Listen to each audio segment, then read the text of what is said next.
Good evening. How are you doing today? Okay. Okay. Well, my name is Kevin Earl. I'm a graduate student at Texas Southern University. This is Counseling 7736. Excuse me. Um, this is used for educational purposes only.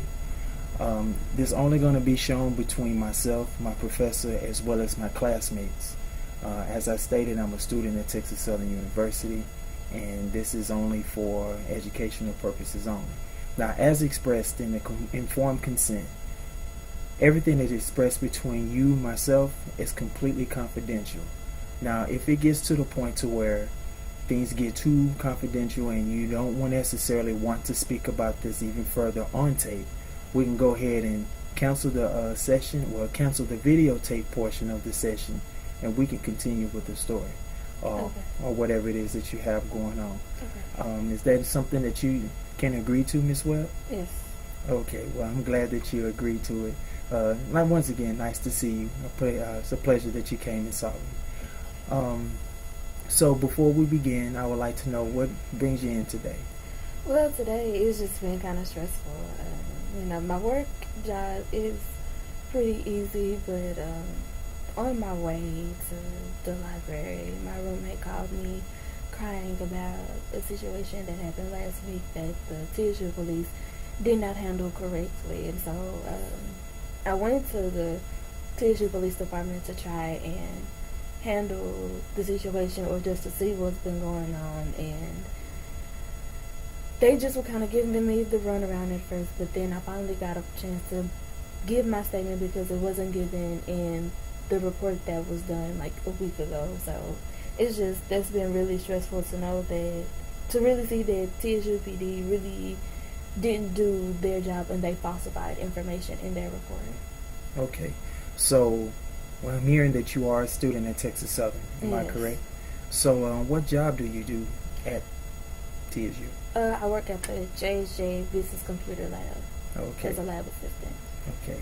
So you're a student and you work at JSJ as a lab assistant. Mm-hmm. So the situation that you keep speaking about is TSU Police Department and Mm-hmm. your roommate. Like, what is the exact situation that's going on? Well, about a week ago, maybe like a week and a half ago, my roommate got into a domestic dispute with her ex-boyfriend. I was sitting with a friend talking to him, and all of a sudden I heard her say, "Get the F out of my house," and "You will not disrespect me like that." And so he just went on calling her all types of belligerent names. And once they came out of her room, she was pushing him forward, trying to get him to get out the room, and he turned around and facing her, saying, "Keep your effing hands off of me." Okay. And then she went to try and open the door and like get him out, and he finally turned around and pushed her head up against the wall, and she fell.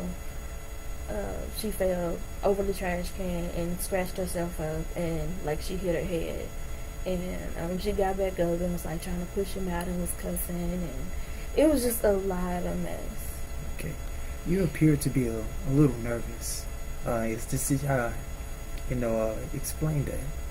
But it's just, I've never experienced a situation like that, Right. not even me or even with a roommate I've had. And so it was the first thing that it was the first time that I'd ever experienced anything like that. And then plus I'm a little bit cold, so I'm kind of shivering a little bit. Yeah, please forgive me. The office is it's a little cold in the office, and we don't really control the thermostats here, so Okay. we'll definitely, I'll definitely let the people know that it can be a little uncomfortable for the clients that's coming to see us. So we'll do what we can about the climate. Okay. But I was just seemed as if I thought you were nervous or something about the story that you're saying, and it's understanding. That's a very tough situation to be Yeah. put in, and if you've never been put in that situation before. Yeah. But I'll often, a lot of times things happen, and there's a history behind these things. So, is there a time that that's happened and you've witnessed and heard it? The domestic dispute that you say? That was actually like the first time in my adult life that I remember something like that. But then as I can say, like when I was like in the 8th grade, I was doing this job that one of the coaches in my middle school had me and like a couple other girls do. It was only me and one other girl there, and we were blocking this door that was supposed to be locked. And so this dude was trying to get by, and we were like, we can't let you through. Like, you know, it's been told us that we can't let you through. Well, he choked me, and that kind of scared, that definitely scared me, because like I didn't know what to do, and I was just like really just traumatized by that. And like I never, like, I tried to go back and tell the coach about it, and because I did know the guy's name, but like I tried to describe to him who he was, and nothing was ever done about it. And I didn't even really tell my mother about it, even though I probably should have, but I never told her about it. And that's just kind of something that's always stuck with me. So whenever I see, so I guess, I don't know. Right. So whenever you see, because you seem like you were trying to, you almost made a connection. Well, whenever I see, you know, people in like arguments or in any type of, or, you know, have any type of conflict, like it always kind of like freezes me. Like, you know, I don't know what to do, because, you know, I guess because that happened. So okay. So the history that's between the roommate and your roommate and her boyfriend, have they gotten any type of verbal altercations while you were around? Well, if they have, I never heard about them. You never heard about it? Or, I mean, I never saw it, because, I mean, anytime that I would see them, they would be all friendly and things of that nature. So, I don't know, like, this was the first time that I actually heard her screaming and hollering, and, you know, an altercation actually go on between them. Okay. But it seems like the crux of this, it's not always the problem that goes on between the two people that's in your same household. It's more so how, for what I'm hearing, now correct me if I'm wrong, is how Texas Southern University Police handled the situation. Yeah. Right. So, I mean, that's pretty much the crux of your problem, right? Mm-hmm. So, are there any things that you've done to try to change the situation between the cops not listening, or, as you said, falsified the reports? Anything else you've done from this point on? Well, today I went to try and see the report, and I went up to one of the officers and asked them, you know, is this the Tissue Police Department? They said yes. I said okay. I told them, you know, the situation of why I was there, and one of the officers that was there, said that, you know, I could fill out a statement form, that I could, you know, take the form with me, fill it out, and then bring it back. Well, that ended up not being the case. I ended up having to talk to an officer and give him a full rundown of why I was there, and tell him the situation that happened. And that was just a bit stressful, because I was extremely hungry, and I was tired just from having a long day of classes and work, and it was just a lot. And to hear my roommate, you know, crying, just really sobbing about this whole situation, and that nothing's being done, like that really gets under my skin, and it just really bothers me. And that the tissue, and that after seeing an email of the report that, you know, they falsified information, of that there were no witnesses when there were 2 witnesses, and taking the guy's word over, you know, my roommate's word and the 2 witnesses, like that really got under my skin. You know, that they would really falsify information. Okay. So it bothers you by the fact that the information has been falsified. How they have not really just followed through with what you would consider and what is considered protocol, and that's what pretty much got you just really upset, right? Yeah. To the point to where you really just let that. Yeah, and they haven't done any kind of investigation of really like trying to sit down with me, or even sit down with my friend and say, okay, you know, like, at what point in time did this happen? Like, they haven't done any type of investigation as if this is something that just normally happens, or like, you know, the female is always lying or something. Like, that's what I really feel like. They're just saying, oh, this is just, you know, some little tit for tat, whatever, you know, and we'll just scrape this under the rug, write a little report of it, you know, give some details about it, and then Right. push it on along because there are much more important things. Like, that's what I really feel like they're doing, and that's not right. Okay. So you're telling me it just seems like they're not taking this case at all seriously. Mm-mm. And this is a very serious situation. Yeah. Obviously, It's domestic violence. exactly. Someone is getting their hands put on by a lover or a spouse, Mm-hmm. and it's that's a very this situation there is not something that should be taken lightly Mm-hmm. at all. But what do you want to change or want different given this situation? I want them to do a full investigation and to see, and what not necessarily see, but to know that the guy that was the assaulter to be arrested or put up on some type of charges or something, because what he did was wrong. And I want the police department to use their brains and just fully investigate, no matter how long it takes, but fully investigate the situation and not just write it off as something trivial that just happened. Right. So, excuse me. So, you want everything to fall within a specific place. You want them to investigate and make sure that he's brought up on some sort of charges, just to make sure that this person's voice is being heard. Yes. And the fact that this is not a minimal situation. Mm-hmm. This is something that can snowball into something bigger. Mm-hmm. Am I clear on what I said? Or? Yes. Okay. So how are you hoping that this session will be helpful towards you? Because I understand that the situation that your roommate is going through with her estranged lover or boyfriend, it's affecting them, and it's truly really affected them. But I really want to know, what is it that that you can get up out of this session?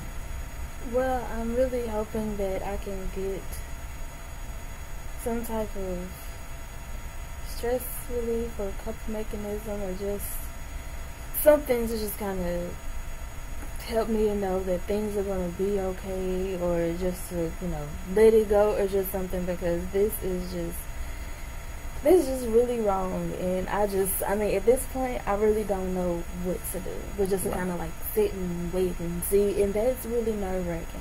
Right. So you're looking for a coping mechanism or some sort of strategy to go about to making sure that you do your part in helping your roommate. Yeah. And with all of this, how would you like me to help you?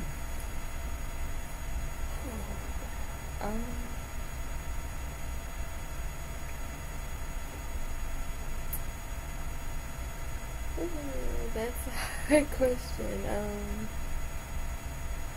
Okay. Would you like for me to at least rephrase it? Yeah. Okay, no problem.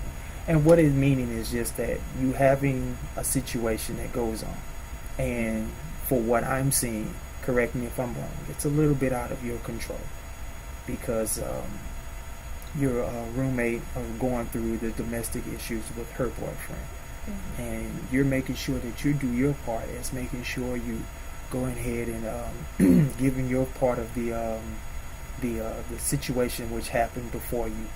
I'm also hearing that they're not necessarily taking your account of what happened very seriously. You give off a very nervousness, but even though you did say it's cold, but I see the passion in which you're speaking in. So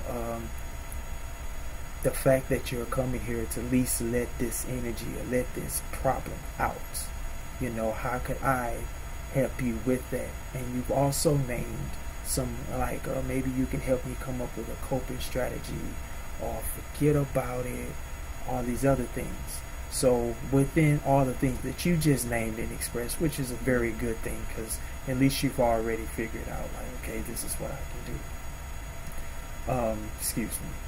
So with all that being said, with your portion, what can I do to help you?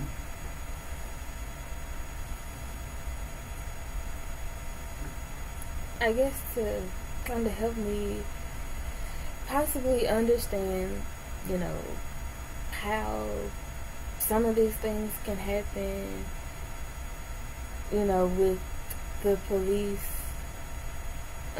doing, whatever they do with, with information, because I guess that's just really the confusing part is that, how can they allow something like this to just go on and just sweep it under the rug and not give another thought to it. Not try to,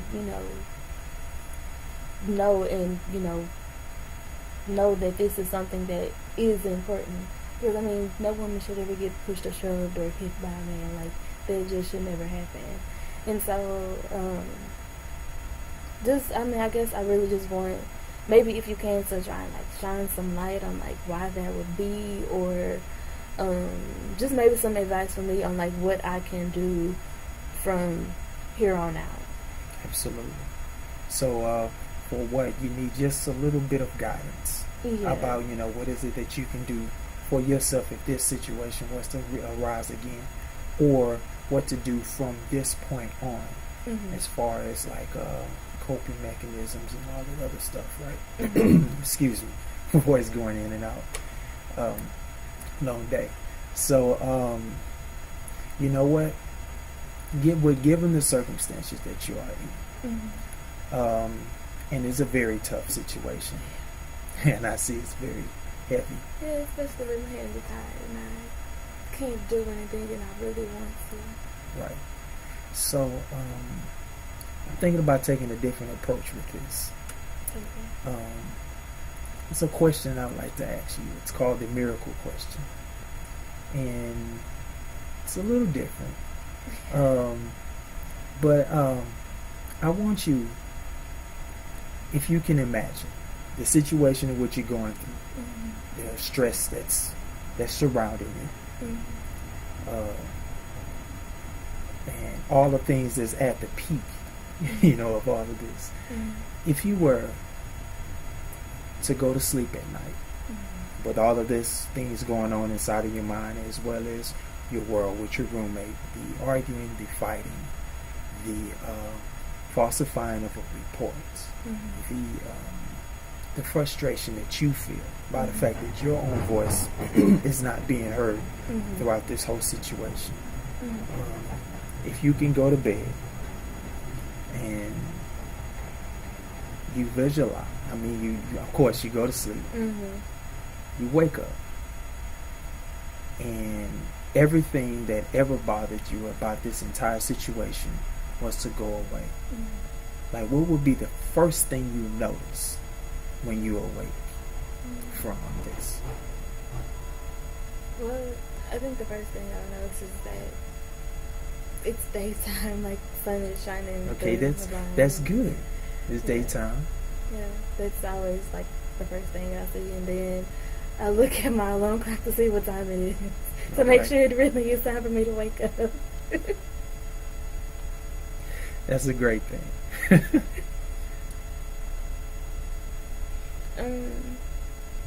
I guess the next thing I would do is look at my phone to make sure the time is right, and then I'll go and read my daily Bible reading and get up and get my day started. Okay, that's a wonderful thing that you at least notice the things that are around you when you first wake up. But the whole part of the miracle is to really see what would be different in the situation of what you're going through with the police, your roommate, and the whole situation. If all of it was just over? Yeah, what would be, if all of it was over, what would be the first thing that you would notice if it all went your way?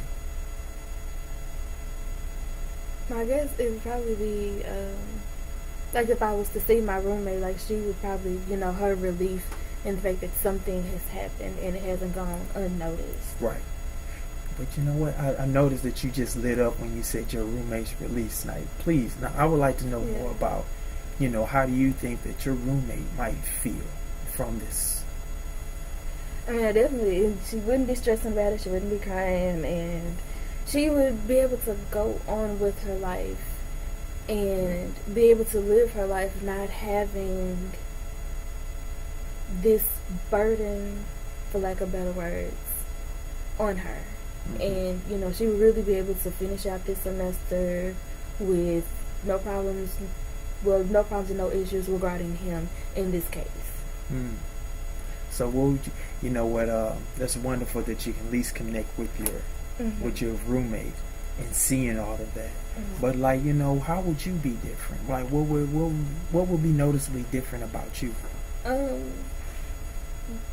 I'd probably be more stress free and be very relieved.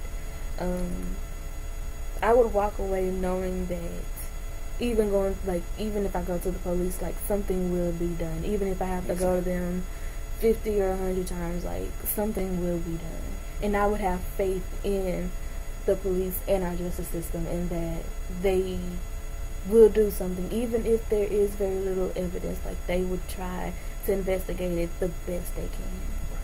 Well, that's very good. That's very clear that you at least admit it, and that you're at least saying that that your faith in the justice system will be more restored if they were to follow through what they said they would do. And that's very good, at least that you're holding the authorities accountable for at least doing their part. It's very good that you see that. Tell me more about this entire day, because you talked about your roommate and you also talked about yourself. What else would you notice to be different? What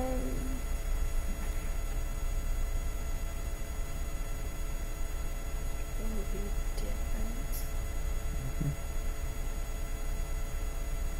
The scenario of everything being taken care of. Everything, good. This is a miracle, because this is wow. This is Jesus stepped in and was no. He was like, we're going to get this together. Absolutely. Something supernatural.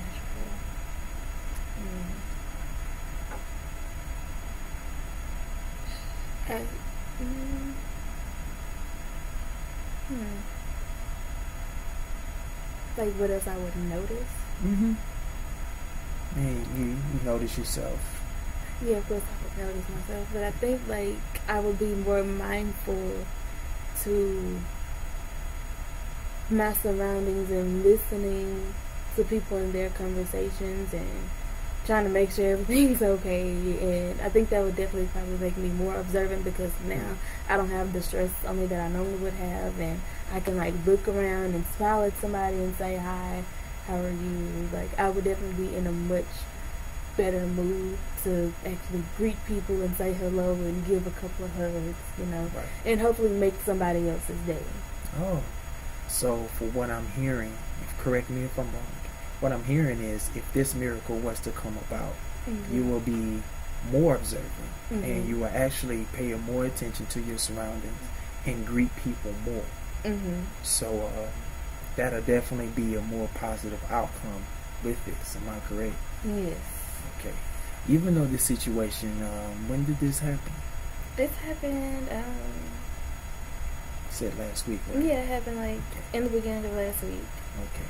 Well, ever since from last week up until now, have you seen little parts of your this miracle working already in your favor? After the initial assault happened and the police officers coming, I thought I did, because they left giving us hope that they would find him, talk to him, arrest him, and bring him up on charges. The female officer that was there saying, oh yes, he's definitely going to jail because this has happened. Okay. So, I thought at that point that something, was going to happen, justice was going to be served, and we wouldn't have to worry about him anymore. He'd be out of her hair and be out of our little roommate lives for, a nice long time, and we wouldn't have to worry about him. So I thought the miracle was coming. Okay, did it at least happen just a little bit? Did at least, did a little something happen that make you just add a little bit more assurance to what you're going Not after that, because after like a couple of days, I want to say it was like either Wednesday or Thursday. Um, it was like Wednesday or Thursday, and I asked my roommate about the whole situation, about what happened, and if she was okay trying to make it, and she let me know she was okay, and she was doing fine.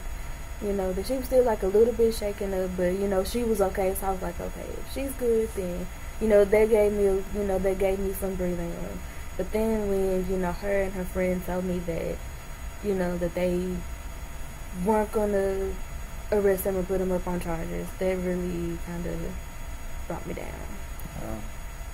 And then to find out today that they falsified a nice big chunk of what happened. And then not even, including important details on the report of there being witnesses and the statement of someone else. They just kind of took me over the moon. Okay, so tell me more about the parts of it that they did not add to the police report. Tell me about that.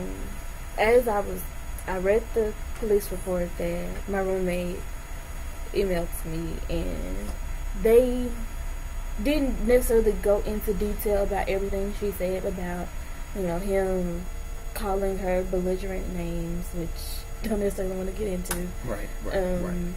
Definitely was not calling her by her name or the child of God. And they left out that he got in her face. And then what else? And then, after, her statement, they went into talking about his statement, which was a complete lie. And, once I read towards the bottom, they said that there was no evidence, which, they clearly stated that she had two scratches, a scratch on her arm and a scratch on her leg. Right. So I was like, that's evidence of something happened right there, because nobody's going to, just go and just scratch somebody just to say, oh, he, did me. And, nobody's crazy. I mean, there are some people that are out there that are crazy enough to do that, but not one of us. I'm not going to assault somebody just to say somebody else did it. That's crazy. And then the part where they say witnesses and they said none. Now, that really just got my blood boiling, because there were two witnesses. It was me and my friend. We sat there and we saw this. I literally was froze because I didn't know what to do, and I was like, oh my goodness, because I thought my friend was getting ready to get up and beat the boy down for pushing the girl. I was like, oh my gosh, it's really about to be a fight. And the fact that I saw that and it wasn't recorded, that there were two people that saw it, that really that really just got my nerves heightened and just I see. Well, you know what? I definitely commend you for at least being an advocate on the side of your friend and given the situation. You're actually your observation skills are very well. Okay. So the fact that you're so much passionate. Even given the history that you had back in the 8th grade with an individual who puts his hands on you, so it kind of takes you back to a certain mind state. But it's good that you're at least holding your calm in this situation. So that's very... Yeah, I'm trying. It's it's definitely hard. Okay. Because, it's just seeing somebody getting pushed around and talked too badly, that's just not something that should ever happen. And if it does, the police need to stand up and do something about it. Right. They just, if you could do, if you can do anything differently, what can you do differently? I don't know what I could do differently. You talking about what I could do differently now, or what I could have done differently that day? Well, we cannot talk about what we did not do. We can focus on what what we could be doing differently now. You know, like if you could do anything differently, what would it be? I really don't know because